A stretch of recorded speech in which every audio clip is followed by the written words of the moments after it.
दोन विषयांसाठी मी आज जरा थोडंसं घाईघाईने तुम्हाला बोलवलं, कारण एकूण राज्यामध्ये आपण बघाल तर निवडणुकांचं वातावरण आहे।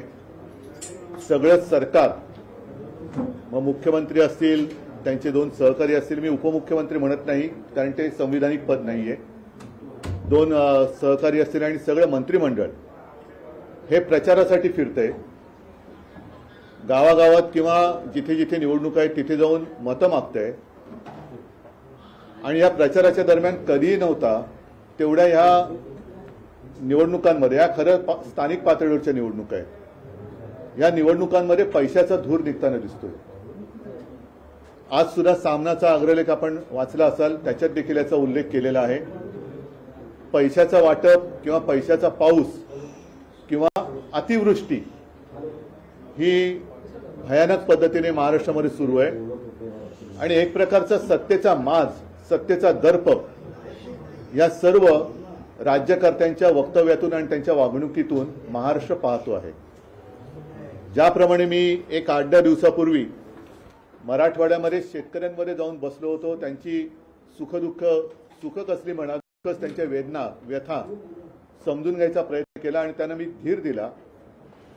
त्याप्रमाणे एकही मंत्री शेतकऱ्यांमध्ये जाऊन बसत नाहीये, नागरिकांशी बोलत नाहीये, फक्त जिथे जात आहेत तिथे पैशाच्या थैल्या उघडल्या जात आहेत आणि मतं मागितली जात आहेत। हे चित्र फार भयानक आहे आणि जे दोन विषय मी तुमच्यासमोर मांडणार आहेत त्याच्यात साहजिकच आहे, एकूणच मुंबईमध्ये गेले 2-3 वर्ष प्रदूषणाची पातळी फार मोठ्या प्रमाणात वाढलेली आहे।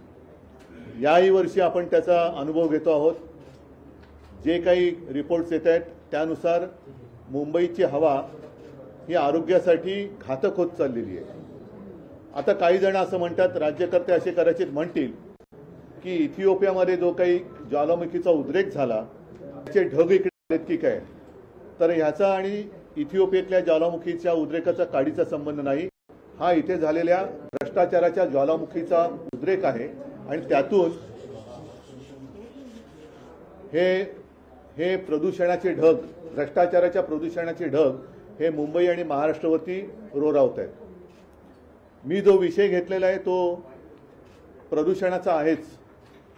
एक तर आपल्याला आठवत असेल की जेव्हा मी मुख्यमंत्री झालो त्यावेळेला तत्काळ आरेमधल्या कारशेडला मी स्थगिती दिली होती। याचा अर्थ मी मेट्रोला विरोध केलेला नव्हता, पण मेट्रोच्या ऐवजी कांजूरमार्गची जागा आम्ही सुचवली होती, जी जागा आता या सरकारने घेतलेली आहे आणि आरेची तर झाडं कापलेलीच आहे।